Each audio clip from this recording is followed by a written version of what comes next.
It's difficult to determine if the footage still exists. It's been noted that the news station rarely recorded its programming. However, Gordon Galbraith, a man who claims to have been working at the station the morning of Chubbuck took her life, stated that Chubbuck specifically asked him to tape the segment, and he complied. Galbraith went on to say, finally, the station owner called and said that the lawyers, they had a bank of lawyers based in Washington, D.C. They said, do not, under any circumstances, show the tape. Over the years, people have contacted the former WXLT, now called the WWSB, inquiring about the tape. The station has always said they do not have a copy of the tape and have no idea if one exists. There are two different stories for the one copy that is known to exist. In one version, the Chubbuck family ended up with it, according to Chubbuck's brother Greg. Greg says the tape was given to his mother Peg, but the details are hazy after that. Greg has said, I don't know to this day where it is, but I know no one knows where it is and no one ever will if I have anything to say about it. The other story is that the station's owner at the time, Robert Nelson, kept the tape for himself. After his passing, his wife Molly Nelson was in possession of the tape. Molly Nelson reportedly began receiving a lot of attention once she confessed to having the tape, which made her uncomfortable. Nelson was said to have given the tape to a very large law firm to keep safe. The footage is considered the holy grail of snuff films. Immediately after Chubbuck's hospitalization, her brother Greg hired lawyers to suppress the video footage. While the case was in the news in the following days, it was forgotten in the coming months. In the 90s, a new generation of people became interested in the video of Chubbuck. When VHS tape trading became popular, and websites such as Ogrish came into existence, people sought out obscure and gruesome video footage. Because Chubbuck's actions occurred before the popularity of home video recording equipment, before the days of TiVo and the internet, no one could record it, and while people assume the footage exists, they do not know where it is, and it has become highly sought after. There were warning signs.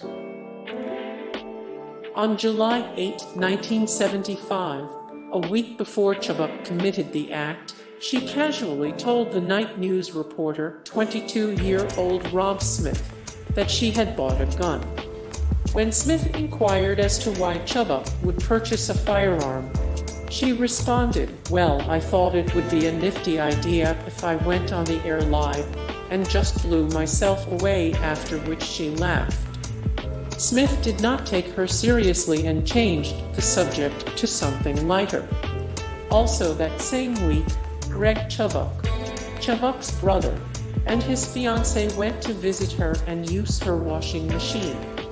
Greg recalls his sister told him how depressed she was and how she no longer felt like living. He quoted her as saying, I'm thinking about killing myself, and I'm not exactly sure what I'm going to do. Her brother asked whether she wanted to talk about it. Chubbuck struggled with depression.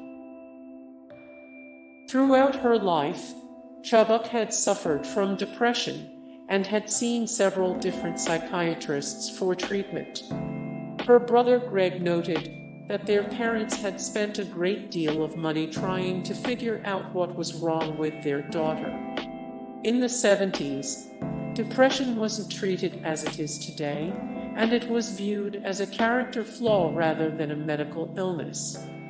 During an interview, Greg stated he believed that Chubbuck suffered from bipolar disorder, although that was not a known condition when she was still living. She wrote a news story to follow her actions. After Chubbuck carried out her plan, the studio's technical director immediately played a public service announcement from the station, followed by a movie.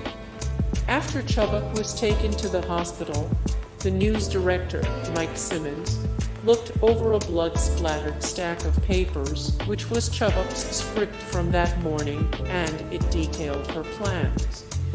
It is assumed that Chubbuck wrote the piece and left it to be read by a news reporter. Reporter Christine Chubbuck committed the act on live TV. 29-year-old Christine Chubbuck, the morning host of Suncoast Digest on WXLT in Sarasota, FL, arrived to work at 9 a.m. on July 15, 1974. Chubbuck's co-workers stated she was in an unusually good mood that day. Instead of starting the show with an interview like Chubbuck usually did, there were a few issues with the pre-recorded video footage and a moment of dead air before Chubbuck returned to her script and began reading. She stated, in keeping with Channel 40's policy of bringing you the latest in blood and guts and in living color, you are going to see another first, an attempted suicide. Chubbuck then reached into a bag, took out a 38 caliber Smith & Wesson revolver, and shot herself behind her right ear. Chubbuck was taken to the hospital and pronounced dead approximately 14 hours after the shooting. Hey guys, thank you so much for the support and likes and comments down below, and also thank you so much for watching, and I look forward to see you in the next video. Then take care, bye.